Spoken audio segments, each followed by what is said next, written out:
Bismillah. Assalamualaikum warahmatullahi wabarakatuh. Bismillah, walhamdulillah, wassalatu wassalamu ala rasulillah wa ala alihi wa sahbihi wa man tabi'ahum bi ihsanin illa yaumiddin. Ya ayyuhalladzina amanu taqullaha haqqa tuqatih wa la tamutunna illa wa antum muslimun. Alhamdulillah, jamaah yang dirahmati Allah Subhanahu wa taala. Pagi hari ini kula panjenengan alhamdulillah dimudahkan untuk bisa menunaikan sholat subuh berjamaah di masjid yang semoga senantiasa diberkahi Allah Subhanahu wa taala ini, termasuk kula panjenengan insyaallah yang mendapat doa keberkahan langsung dari Nabi Muhammad SAW. Allahumma barik li ummati fi bukuriha. Amin. Salam dan salawat senantiasa tercurah limpahkan atas Nabiullah Muhammad SAW beserta pada keluarga beliau SAW dan para sahabat, tabi'in, tabi'ut tabi'in, dan juga kepada umat beliau SAW ila yaumiddin.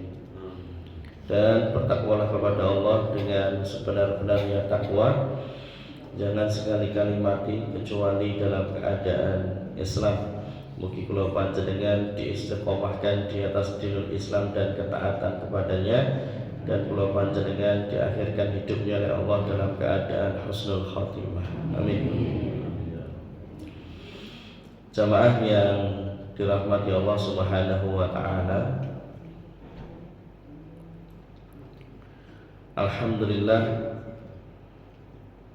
alhamdulillahirabbil alamin. Kula wingi kula panjenengan sudah melewati yang namanya ibadah kurban. Maka semoga Allah Subhanahu wa taala menerima dari ibadah korban kula panjenengan sami. Semoga diberikan pahala yang sempurna.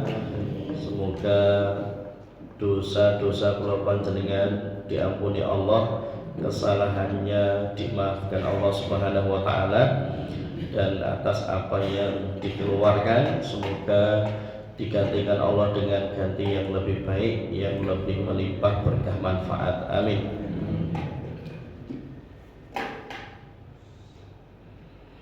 Jamaah yang dirahmati Allah Subhanahu wa taala,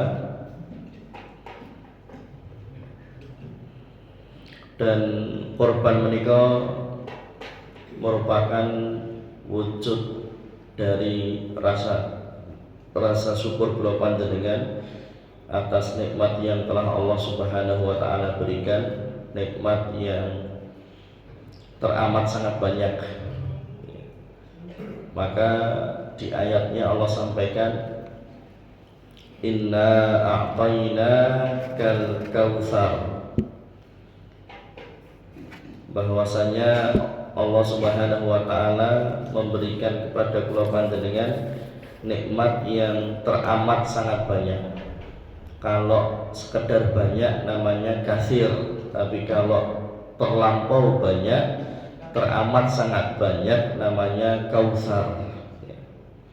Terusipun Allah Subhanahu wa taala ini memberikan kenikmatan yang teramat sangat banyak. Wa in ta'udu nikmatallahi la tuhsuha, yang apabila kula panjenengan pengen ngitung-ngitung nikmatnya Allah, maka jelas tidak akan mampu.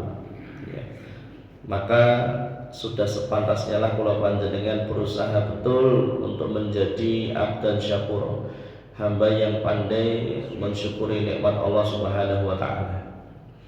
Dan ketika kula panjenengan bisa menjadi abdan syakura, maka janjinya Allah di surah Ibrahim ayat ke-7, la in syakartum la azidannakum, maka Allah Subhanahu wa taala akan tambahkan nikmat tersebut.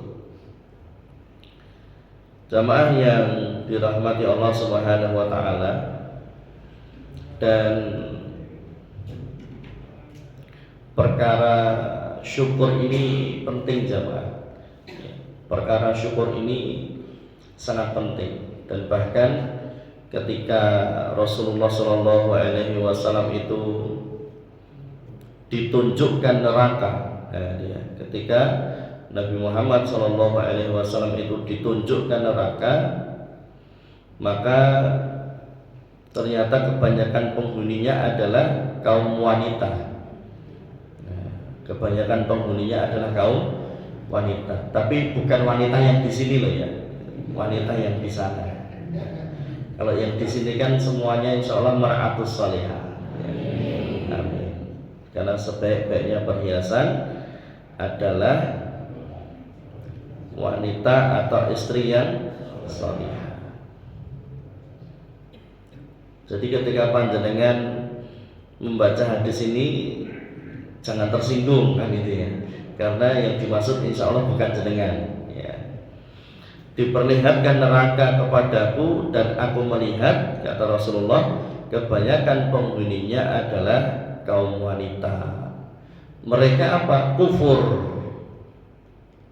Kalau tadi kan la in syakartum la azidannakum, kalau syukur nikmatnya ditambah, wala in kafartum inna adabil syadid.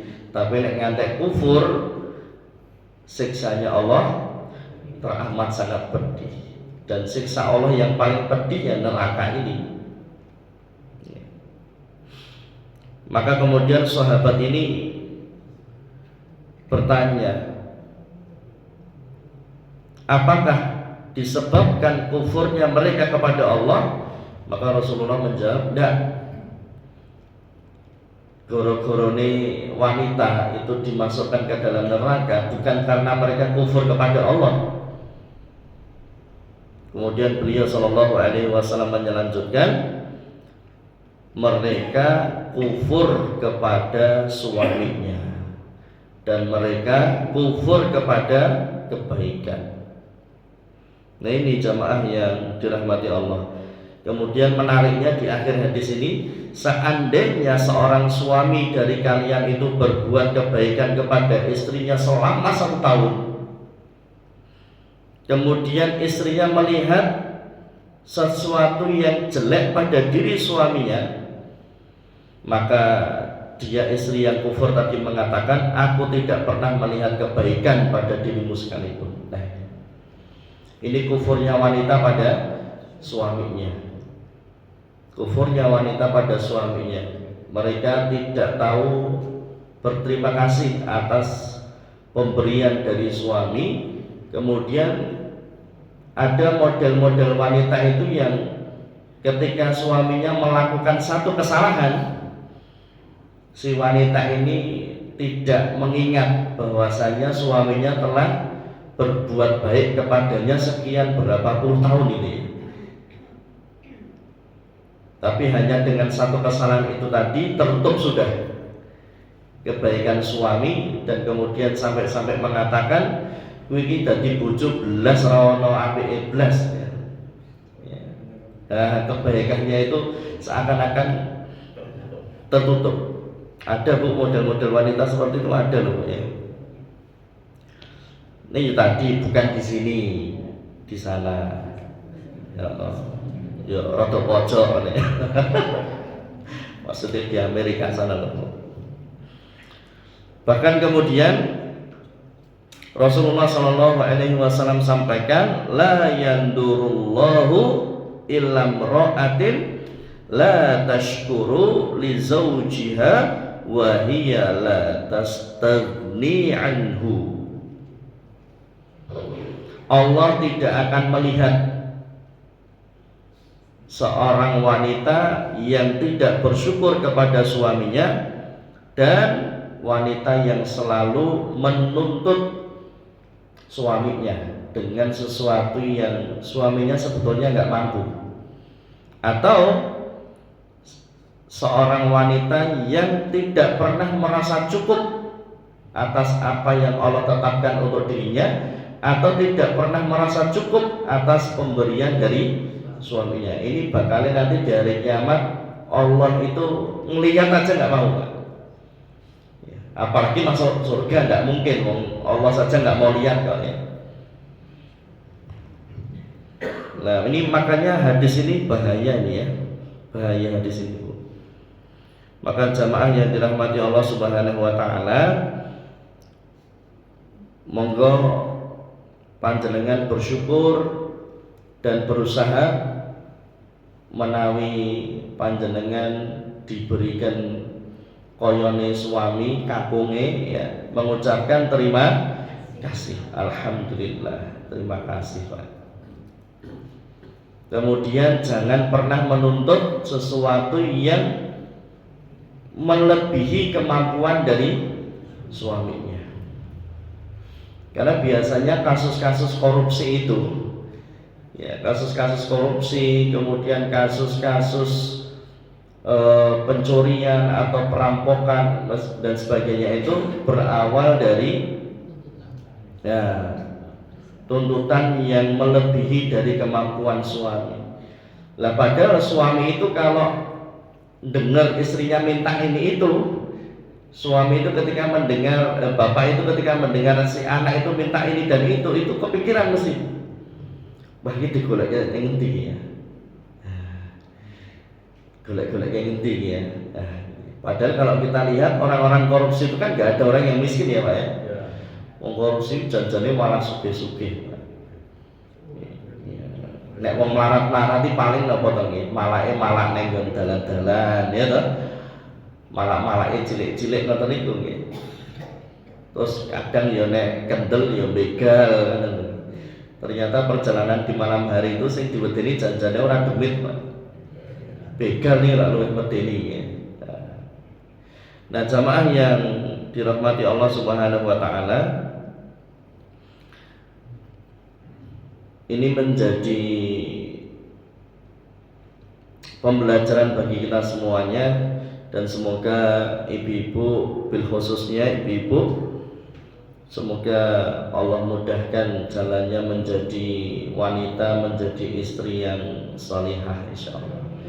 Bapak-bapak, semoga rezekinya dilapangkan Allah ya, rezekinya dijembaki, kemudian rezekinya diberkahi, insyaallah berkah manfaat, amin. Jamaah yang dirahmati Allah Subhanahu wa taala, dan selain korban itu sebagai wujud syukur, ternyata juga itu merupakan bentuk cara apa istilahnya ya, pendekatan diri kita kepada Allah Subhanahu wa taala, sebagai bukti keimanan kula panjenengan kepada Allah. Nyatane gelem korban. Sebab ada orang yang duitnya banyak, iso tuku apapun ya toh, tapi nek wayah dienggo tuku sapi korban eman-eman. Janjane dhek tuku sapi siji itu kuat secara duitnya lah ya. Tapi kalau secara keimanannya bermasalah ya tetap akan eman Pak. Ya mending sapi itu harganya berapa? 25 ya? Yes, 25 ya mending digo investasi apa lah ini. Eman-eman beli kambing ya eman-eman. Nah, jamaah yang dirahmati Allah Subhanahu wa taala, sebagaimana Allah Subhanahu wa taala menguji Nabi Ibrahim alaihissalam, dan ujian yang berat itu memang ujian kalangan para nabi, Pak. Ujiannya para nabi, ujiannya para rasul itu berat-berat. Alhamdulillah mungkin kula panjenengan itu hanya diminta untuk nyembelih sapi atau kambing, atau kalau di tempat lain kerbau ya Pak ya. Jenengan sampun nate dahar daging kerbau apa tadi Pak? Pun enak nggak? Saya belum pernah. Biasanya putih, Kudus ya. Oh, iya. Kudus, Demak, atau ini. Nah, jamaah yang dirahmati Allah Subhanahu wa taala. Lah, coba panjenengan bayangkan ketika posisi kita menjadi Nabi Ibrahim yang diperintahkan oleh Allah untuk menyembelih anak Ismail. Panjenengan nggih sampun mangertosi bahwasanya Nabi Ibrahim alaihissalam ketika menanti Ismail itu kan puluhan tahun. Setelah kemudian Sarah ini pekewo karena tidak bisa hamil, ya, tidak bisa memberikan keturunan, akhirnya kemudian mengizinkan Nabi Ibrahim alaihissalam untuk menikah lagi, kemudian menikah dengan Hajar, dan kemudian lahir Ismail. Jadi Nabi Ibrahim alaihissalam itu ditawari oleh Sarah, Pak, kan? Nek sing ditawari bapak-bapak ini ya mesti ya. Monggo Mas dengan Rabi melih. Alhamdulillah kok yo lagi saiki to. Kok ora kan dhisik-dhisik ngono ya. Saiki wis tuwa pengen opo ya to. Masyaallah.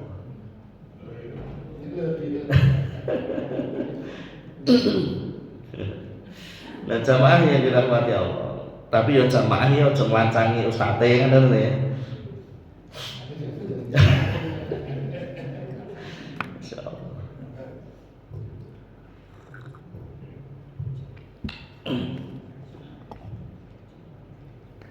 Nah, kemudian itu menjadi ujian yang berat bagi Nabi Ibrahim alaihissalam. Ya.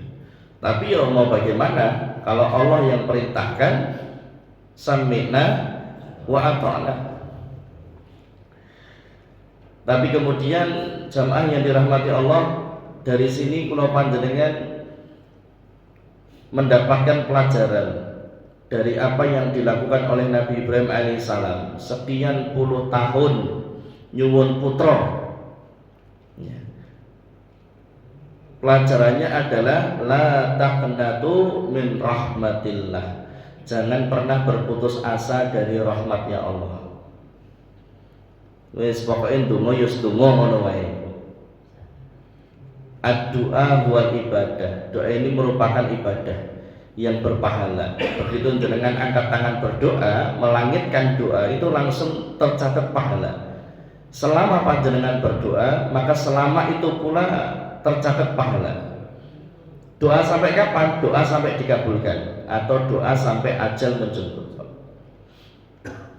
Nah, jamaah yang dirahmati Allah Subhanahu wa taala, la taqnatu min rahmatillah. Jangan berputus asa dari rahmatnya Allah Subhanahu wa taala. Loh, atasnya Nabi loh nih. Loh, Nabi Ibrahim itu kan ngeri, Pak. Khalilullah. Kekasihnya Allah.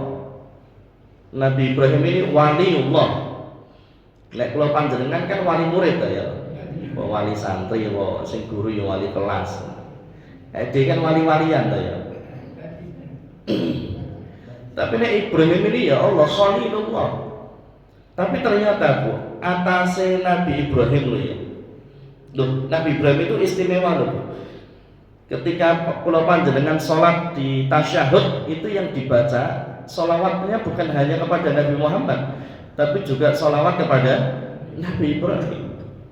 Sebab Nabi Muhammad orang bakal ono nek ora Nabi Ibrahim alaihissalam. Nabi Muhammad orang ono kalau tidak ada Nabi Ismail alaihissalam. Makanya sholawat itu namanya sholawat Ibrahimiyah. Sholawat yang paling afdol, sholawat yang paling utama dari sekian banyak sholawat. Kan zaman saat ini sholawat itu kuatah sangat. Yeah. Tapi kalau ditanya mana sholawat yang paling afdol, yang paling utama, ya sholawat Ibrahimiyah. Loh kok bisa? Loh iya, karena itu sholawat yang dipilih oleh Allah untuk menjadi bacaan dalam sholat kita. Nah, jamaah yang dirahmati Allah Subhanahu wa taala, dan kemudian ya kula panjenengan sebetulnya lebih memilih anak yang lebih membutuhkan anak yang soleh daripada yang pintar, daripada yang sugih. duwe anak pinter, duwe anak sugih nek ra saleh ya nggih apa, Pak. Leres nggih. Ketoke pinter, ketoke sugih dikongkon ra mangkat. Wong tuane lara ya mau transfer duit ra mulih.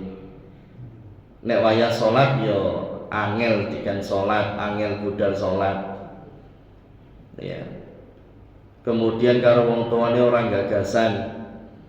Itu hati orang tua ya stres, Pak. Ya. Hatinya orang tua sedih, Pak.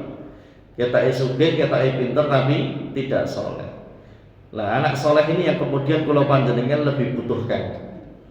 Ya, lebih ya, ini di garis bawah ini lebih. Jadi ya ade butuh anak sing pinter, jadi ade ya butuh anak sing sugih. Tapi juga yang paling nomor satu adalah kesalihan. Makanya doanya juga Rabbana hablana min aswajina wa dzurriyyatina qurrata a'yun waj'alna lil muttaqina imama. Anak yang beriman, bertakwa kepada Allah, anak yang salih.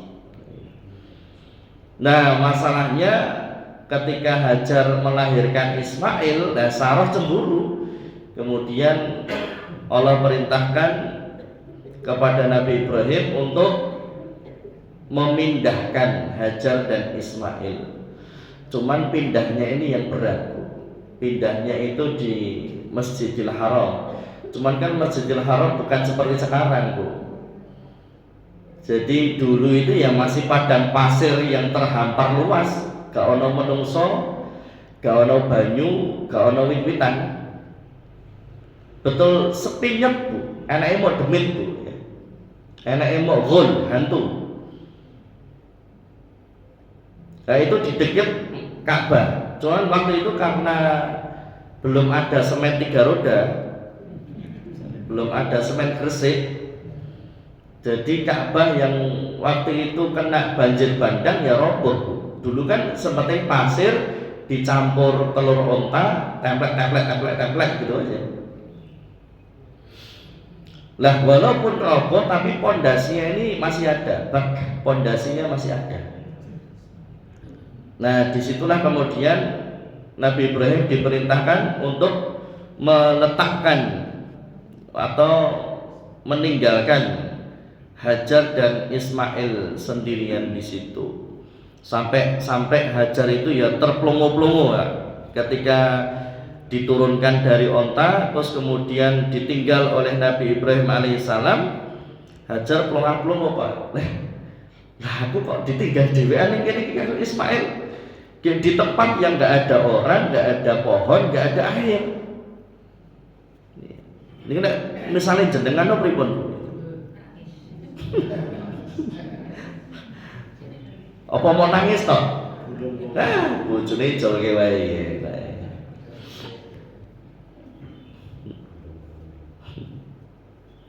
Jadi berat ya Allah, berat. Nah, maka kemudian Hajar kemudian bertanya, Allahu amaraka bihada. Apakah ini yang perintahkan Allah?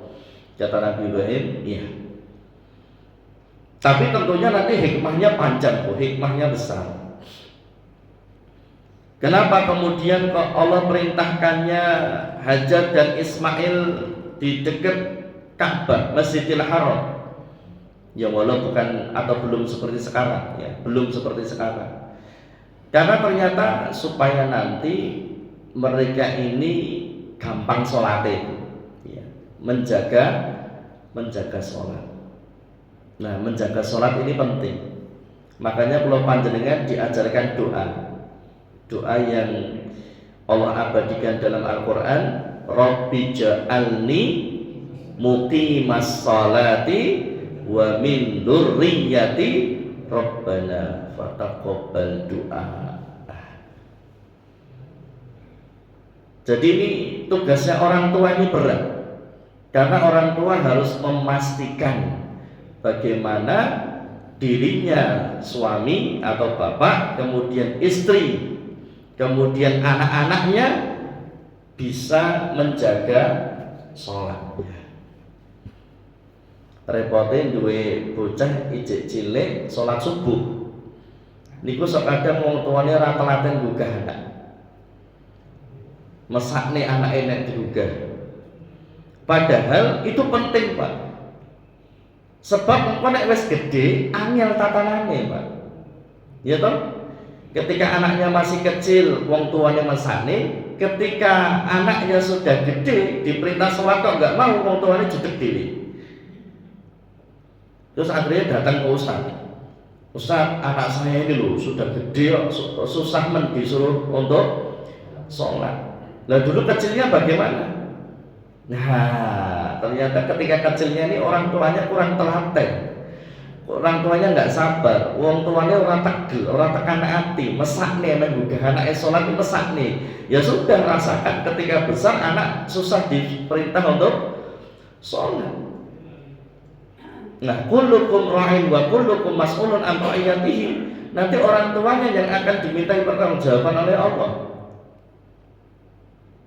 Maka diperintahkannya wa'mur ahlaka bis-shalah wastabir 'alaiha. Perintahkan anakmu untuk sholat, perintahkan keluargamu untuk sholat dengan kesabaran yang ekstra, butuh sabar sing lebih untuk merintahkan istri dan anak untuk sholat. Jadi sholat ini ibarat kata absen kita kepada Allah, ya. Absennya kita kepada Allah sehari cuma 5 kali, kok. Ya syukur-syukur kalau anaknya di pondok ya sudah terjaga insya Allah sholatnya. Syukur-syukur kalau anaknya di sekolah-sekolah Islam ya insya Allah terjaga sholatnya. Tapi kan kalau boarding ya tetap ya sholat subuhnya dulu. Kalau full day ya, kalau full day kan tetap sholat subuhnya di rumah. Nanti sholat duhur sama sholat asarnya di sekolah. Tapi kan sholat maghrib dan isya-nya juga di rumah. Jadi jangan kemudian anak sholatnya hanya di sekolahan toh, ya di rumahnya juga. Nah ini jamaah yang dirahmati Allah Subhanahu Wa Taala. Jadi ternyata hikmahnya, pelajaran yang bisa diambil kenapa Allah perintahkan Hajar dan Ismail untuk ditinggalkan di Masjidil Haram, ya supaya kemudian mereka bisa menjaga sholatnya. Kemudian hikmah yang berikutnya nanti akan ada yang namanya sa'i ya, dari Safa ke Marwah. Karena perbekalannya habis, maka akhirnya Hajar juga harus berusaha golek banyu. Ini orang golek banyu, mereka kehausan, Pak. Padang pasir loh, Pak. Jangan dibayangkan Solo, Pak ya.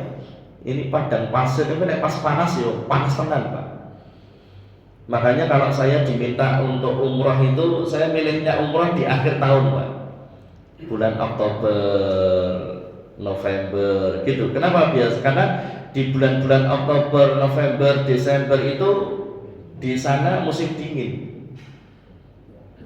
Lah sekarang ini di sana lagi musim panas, Pak. Haji itu kan musim panas. Dadosipun monggo ya, saya biasanya kalau dibuka ya udah berangkatnya nanti Oktober atau November gitu sing kepenak atau kepenak sejuk-sejuk ngono lho nggih. Syukur-syukur ya saudan-udan ning kono nggih. Luar biasa. Nah, jamaah yang dirahmati Allah Subhanahu wa taala, terus nanti hikmah berikutnya sa'i tadi. Hajar ikhtiar, ya toh? Hajar itu ya ikhtiar, Pak. Orang mau ndonga tok, ya. Istrinya Nabi loh ya. Istrinya Nabi itu bukan hanya doa saja, tapi juga ada ikhtiar. Dari Safa kok ngelihat di Marwah ada kayak ada air, ya toh? Kemudian datanglah ke Marwah, lah kok hilang. Fata Morgana itu Pak ya, ketika panas terlihat seperti ada genangan air. Terus bolak-balik 7 kali. Akhirnya kemudian itu jadi syariat syai. Ternyata airnya malah muncul di dekatnya Ismail, bukan di Safa, bukan di Marwah. Dari sini jamaah yang dirahmati Allah, wa man yattaqillaha yaj'al lahu makhraja wa yarzuqhu min haitsu la yahtasib wa man yatawakkal 'ala Allahi fa huwa hasbuh wa man yattaqillaha yaj'al lahu min amrihi yusra. Yang penting kula panjenengan itu tugasnya bertakwa. Kemudian apa? Berusaha. Hasilnya tawakal. Akhirnya Allah berikan jalan keluar. Allah datangkan rizki dari arah yang tak disangka. Allah cukupi apa yang dibutuhkan dan Allah permudah urusannya. Itu. Kemudian akhirnya keluar air mancur dari dekatnya Ismail. Karena kenapa saya katakan dekatnya Ismail? Karena ada banyak pendapat. Ada yang muncul dari hentakannya Ismail, ada yang mengatakan dari tapak kaki ontanya Ibrahim, ada yang mengatakan itu dicongkel oleh malaikat, ya, dicongkel oleh malaikat yang sehingga kemudian mancur air Zam-Zam keluar. Nah, Zam-Zam itu kan sebetulnya berkumpulan ya, Zam-Zam, ini berkumpulan. Ya. Karena waktu itu muncrat Pak, wah airnya seger tenan ya, luar biasa. Dan air yang tidak pernah kering, padahal air itu dikonsumsi oleh sekian banyak umat orang, nyatanya orang pernah kering. Nah, jamaah yang dirahmati Allah, dan keutamaan air Zam-Zam ini sebagaimana atau sesuai dengan niat apa dia minum. Monggo Bu, nek panjenengan sakit atau panjenengan pengen anaknya jadi anak sing gampang tatanane, menjadi anak ahlul Quran, menjadi anak sing soleh, jaga salate, menjadi anak yang pinter, panjenengan minumkan Zam-Zam, Pak. Ya, jenengan minumkan Zam-Zam. Jadi jangan kok minumnya Zam-Zam kalau ada orang pulang haji toh, ya. Minumnya Zam-Zam kalau ada orang yang pulang umroh kan enggak. Sekarang beli Zam-Zam kan banyak. Loh Pak Ustadz, ada loh ya Zam-Zam yang dicampur. Gampang saja, jenengan silakan beli di tempat yang bisa dipercaya. Misal belinya di ustadz siapa, yang beliau memang bisa dipercaya, udah beli di situ, enak. Ya. Jangan di tempat yang panjenengan nggak kenal kan masalah ini ya, supaya kemudian terjamin keasliannya. Kalau panjenengan sakit, minum Zam-Zam, diniatkan, ya Allah, semoga dengan keberkahan air Zam-Zam ini Engkau berikan jalan kemudahan, kesembuhan, jalan kesembuhan untuk sakit saya. Kalau untuk anak ya doakan anak supaya apa, terus kemudian diminumkan. Zam-Zam Pak, minumnya nggak usah banyak-banyak. Biasanya kalau panjenengan itu kayak disuguh Zam-Zam, pakai gelasnya gelas apa? Apa sakmene Bu? Wah, bangkrut ya. Pakai seloki Bu, ya. Seruput, sing penting minumnya sesuai sunnah. Ya. Yaitu 3 kali tegukan.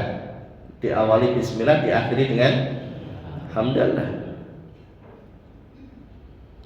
Kemudian nanti apalagi hikmahnya? Hikmahnya nanti akan diperintahkan kepada Ibrahim dan Ismail untuk membangun Ka'bah, meninggikan, membangun Ka'bah. Kemudian disitulah nanti ada perintah untuk haji. Jadi luar biasa Pak, Ibrahim dan Hajar itu pahalanya Masya Allah. Dia mendapatkan pahala dari membangun Ka'bah, dia mendapatkan pahala dari ibadah kurban. Hajar dapat pahala dari sa'i dan air Zam-Zam.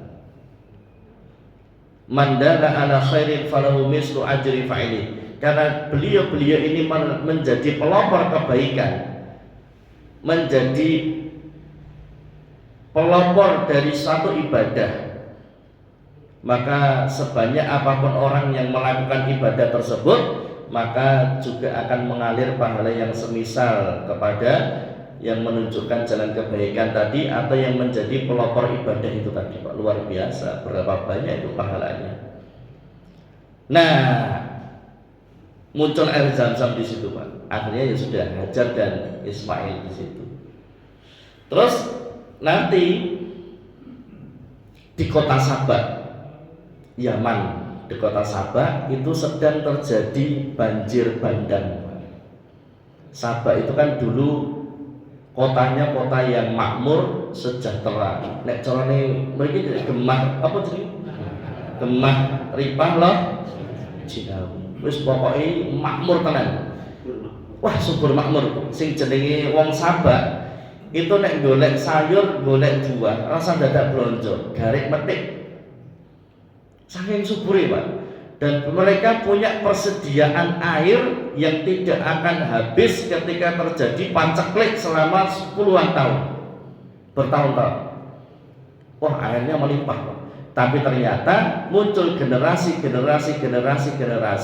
yang semakin jauh dari Allah Subhanahu wa Ta'ala.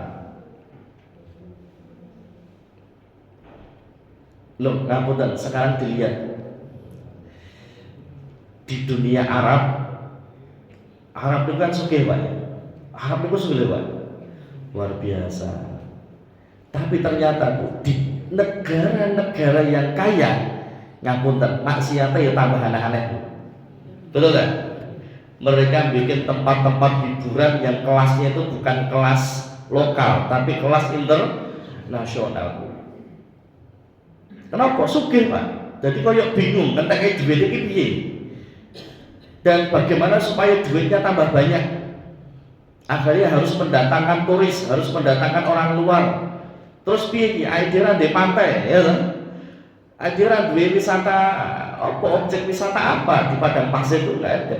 Akhirnya mereka bikin tempat hiburan yang levelnya internasional.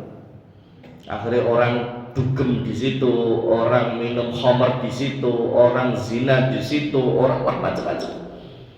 Lah sama, Bu. Jadi ketika suatu negeri itu diuji dengan kekayaan, kesejahteraan, kemakmuran, kalau penduduknya tidak bertakwa, ini bahayanya di sini. Nah, tapi walau anna ahlal qura, kalau penduduknya itu beriman dan bertakwa, bukan hanya kaya, la fatahna alaihim barakatim minas sama'i wal ardh. Allah kan bukakan pintu langit dan bumi.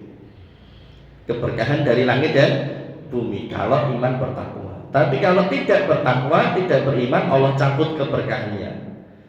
Yang terjadi kerusakan dan kerusakan. Itu yang dialami di kota Sabah di Yaman. Akhirnya Allah, wala in kafartum inna adabil syadid. Allah adab. Waduke dijebol. Waduke jebol, akhirnya banjir bandang, jadi kota yang mati. Akhirnya mereka harus pindah. Pindahnya kemana? Di Jazirah Arab itu yang paling pindahnya di Syam, Pak.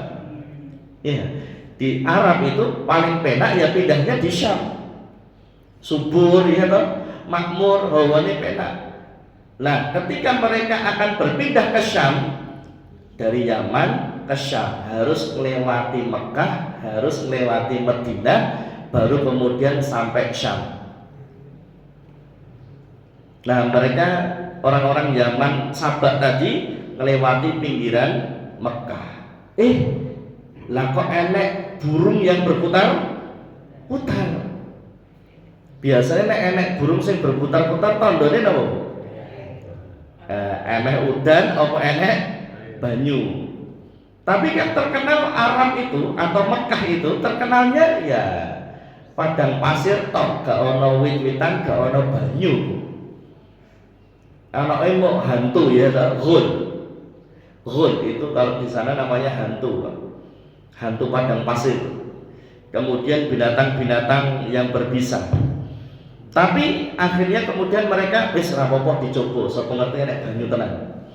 Akhirnya kemudian orang Yaman Sabak tadi lewat di pinggiran Mekah, mereka melihat burung yang berputar, akhirnya belok masuk ke Mekah. Nah, disitulah mereka bertemu dengan Hajar dan Ismail, kemudian ada sumber air Zam-Zam. Akhirnya orang Sabak ini dari Yaman ini mereka meminta izin untuk tinggal bersama Hajar dan Ismail dengan apa? Upeti, ngasih upeti supaya mereka juga bisa memanfaatkan atau mengambil airnya itu tadi. Akhirnya di situ ada orang banyak, kemudian nanti ada berkembang biak di situ. Bahkan nanti Ismail menikah dengan seorang putri dari anak raja dari Sabak Yaman. Istri pertamanya dari Nabi Ismail. Cuman ternyata istri pertamanya Nabi Ismail dipegat. Siapa yang merintahkan cerai? Bapaknya, yaitu Nabi Ibrahim. Le, bojomu pegatan le, ganti parang pintu, bojomu pegatan. Nah kenapa? Ternyata istri pertamanya Nabi Ismail ini istri yang tadi Bu tidak pandai mensyukuri pemberian suami, kakek yang sambat, kakek yang bersuloh, menuntut sesuatu yang lebih. Akhirnya Nabi Ibrahim mengatakan wes pegatan we. Akhirnya dipegat oleh Nabi Ismail, kemudian menikah dengan istri yang kedua. Ternyata istri duanya ini lebih baik. Jadi istri keduanya menjadi wanita yang bersyukur, tidak pernah berkeluh kesah, tidak pernah merasa kurang, orang pernah bersuloh, dan tidak pernah menuntut sesuatu yang melebihi dari kemampuan. Nah ini jamaah yang dirahmati Allah Subhanahu wa Ta'ala. Akhirnya banyak orang seperti itu sampai sekarang bertahan. Ini hikmahnya jamaah. Loh nek Nabi Ibrahim tidak meninggalkan Hajar dan Ismail di situ, ya Mekah jadi sepi Pak. Mekah masih sepi. Nah dari situlah la taqnatu min rahmatillah. Jangan berputus asa dari rahmatnya Allah Subhanahu wa Ta'ala. Kemudian yang berikutnya, kalau panjenengan belajar untuk bisa menjadi abdan syakura, hamba yang pandai mensyukuri nikmat Allah Subhanahu wa Ta'ala dengan hati qanaah, nerimain pandum, merasa cukup dengan apa yang sudah Allah tetapkan untuk dirinya. Kemudian meyakini bahwasanya semata-mata ma asobaka min hasanatin faminallah, segala nikmat rizki itu pemberian dari Allah, bukan karena kerja keras, bukan karena kecerdasan. Nyatanya ada orang yang kerja keras ora sugih-sugih. Ada orang sing kerjane rapati ngoyo ya sugih. Ngono iki cetakan nggih. Takeran. Teman kan kula panjenengan janjane ora ngerti ae dhewe iki janjane balung gajah apa kira ngutip Pak.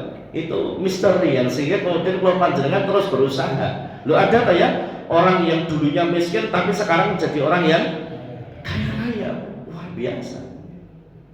Dunia sekarang itu aneh ya, tidak masuk logika ya. Dulunya miskin banget, tapi sekarang jadi orang sing ya Allah sugih banget. Ya. Nah kita tidak tahu itu jamaah yang dirahmati Allah Subhanahu wa Ta'ala. Kemudian juga kita jaga sholatnya keluarga kita, ya, dijaga teranan sholatnya keluarga kita ini. Kemudian yang berikutnya juga yang pernah dilakukan oleh Nabi Ibrahim kepada Ismail dan Ishak. Nanti setelah peristiwa penyembelihan Ismail yang kemudian diganti, ditebus oleh Allah dengan kambing ya, lahirlah Ishak dari rahimnya Sarah. Jadi Nabi Ibrahim ini komplit Pak, dua bojo loro, ya lah. Hajar melahirkan Ismail, Sarah melahirkan Ishak, dua-duanya jadi nabi. Makanya Nabi Ibrahim ini dijuluki Abul Anbiya, bapaknya para nabi, karena dua anaknya jadi nabi. Oh nek dadi wong bersyukur itu pokoknya ditambah nama ya. Nata Pak Dwi ya. Pak Dwi nek bersyukur ya ditambah bakal ya. Ditambah jadi opo ya. Jaminan Bu. Surupnya. Oh ya. Jamaah yang dirahmati Allah Subhanahu wa Ta'ala, yang dilakukan Nabi Ibrahim kepada Ismail dan Ishak apa? Meruqyah dengan doa apa? Perlindungan. U'idukuma bi kalimatillahi tammah min kulli syaitanin wa hammah wa min kulli ainin lamah. Ini diantara doa yang sering diucapkan Nabi Ibrahim untuk kedua anaknya. Supaya apa? U'idukuma bi kalimatillahi tammah. Aku memohon perlindungan kepada Allah dengan kalimatnya yang sempurna. Min kulli syaitanin wa hammah, dari gangguan setan dan dari gangguan binatang yang berbisa. Wa min kulli ainin lama, dan dari keburukan pandangan atau kejahatan pandangan ain. Ini bisa dipraktekkan. Lah ketika Nabi Ibrahim itu mendoakan Ismail dan Ishak, ternyata Nabi turun sampai kepada Nabi Muhammad. Nabi Muhammad juga mendoakan Hasan dan Husain dengan kalimat yang sama. U'idukuma bi kalimatillahi tamah min kulli syaitanin wa hammah wa min kulli ainin lamah. Ditiupkan ke ubun-ubunnya si bocah. Atau bisa juga pakai tangan, terus diusapkan dari kepala sampai kaki. Ketika anak tidur nggak apa-apa. Ketika anak mau berangkat sekolah nggak apa-apa.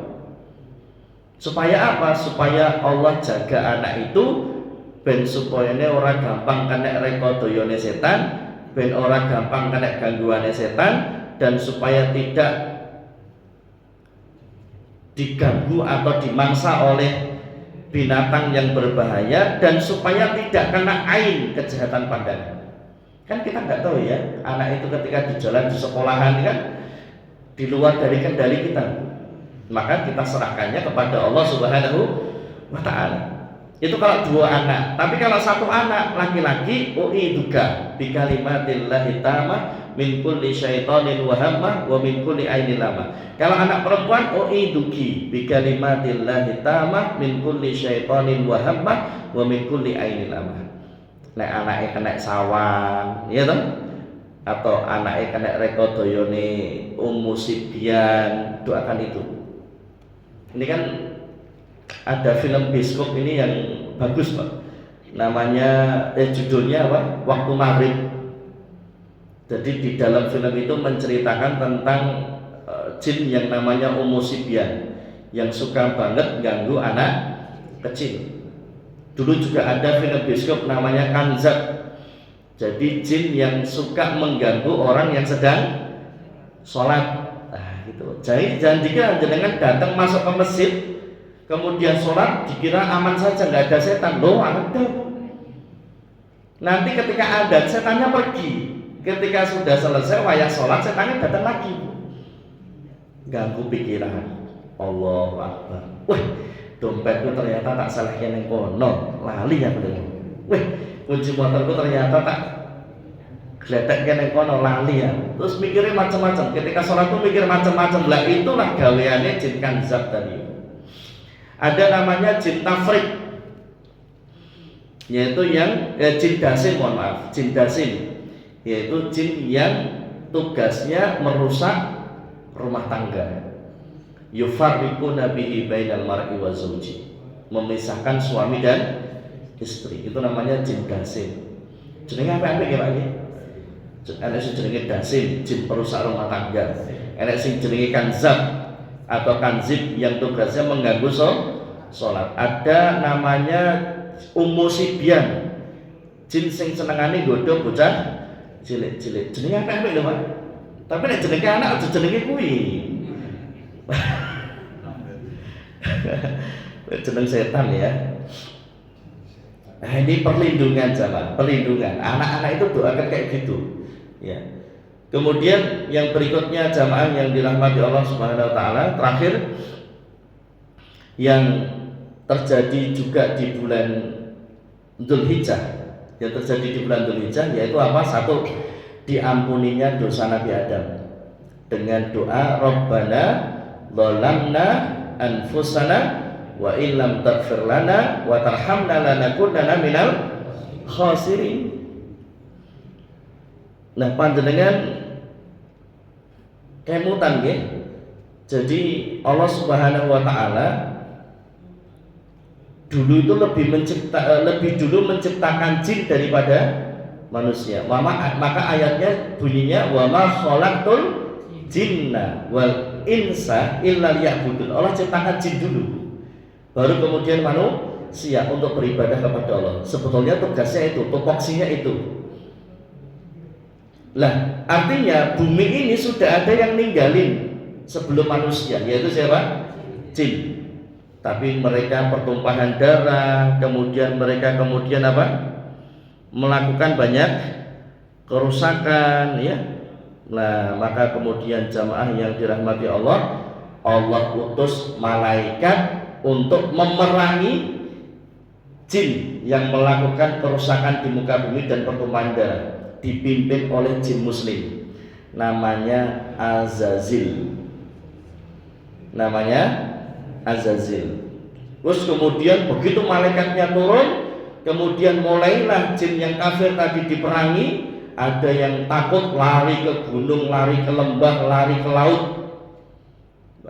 Terus kemudian setelah selesai tugas untuk memerangi yang kafir, tapi ada sebagian yang lepas, mereka sembunyi, lari.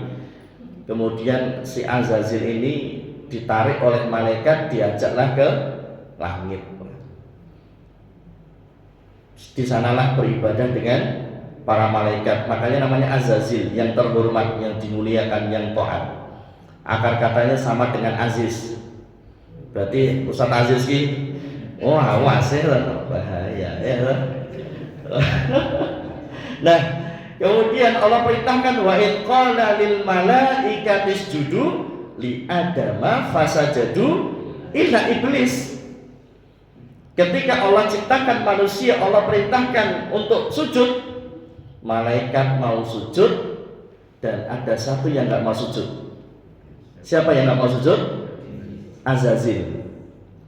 Azazil nggak mau sujud. Lah karena Azazil nggak mau sujud, maka seketika diganti namanya jadi iblis. Maka secara ilmu balaghah dalam bahasa, pakaian itu bahasa Arabnya apa? Libas. Suami, jadilah engkau pakaian istrimu. Wahai istri, jadilah kau pakaian suami. Libasun lahun, ya, libas pakaian. Maksudnya apa? Yang namanya pakaian itu fungsinya apa? Menutupi aib, menutupi aurat, menutupi keburukan. Maka jadi suami yang hendaknya bisa menutupi aurat dan aib istrinya, dan jadilah istri yang hendaknya bisa menutupi aurat dan aib suaminya. Itu namanya libas, sesuatu yang menutupi keburukan, kebaikan yang menutupi keburukan. Nah sekarang dibalik, sesuatu keburukan yang menutupi kebaikan. Kalau tadi ya, kebaikan menutupi keburukan namanya libas. Lah kalau dibalik, keburukan yang menutupi kebaikan namanya iblis. Apa kebaikannya? Azazil tadi taat, terhormat, mulia kan ya. Tapi karena kesombongannya, nah, kesombongan itu yang menutupi kebaikannya. Tidak mau sujud kepada Nabi Adam. Maka seketika dari Azazil diganti nama menjadi iblis. Tapi ojo mata-mata kayak Aziz loh ya. Wah, Aziz. Wah, kualat loh ya.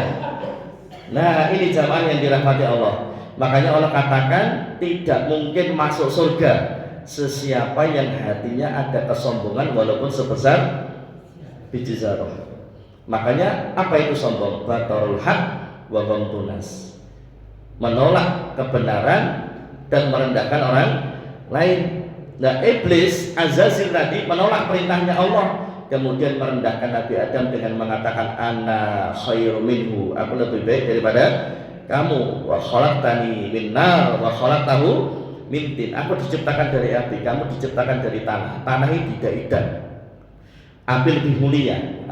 Kesombongan itulah yang kemudian Allah mengatakan qala fakhruj minha fa innaka rajim wa inna 'alaika la'nati ila yaumiddin. Keluar kau dari surga dan kamu menjadi makhluk terlaknat. Nah, ini jamaah yang dirahmati Allah Subhanahu wa taala. Kemudian sebagai penutup juga terjadi di bulan Dzulhijjah, yaitu apa? Nabi Yunus dikeluarkan dari perut ikan. Kenapa enggak tahu ya, hiu po paus opo ya. Nah, doanya apa?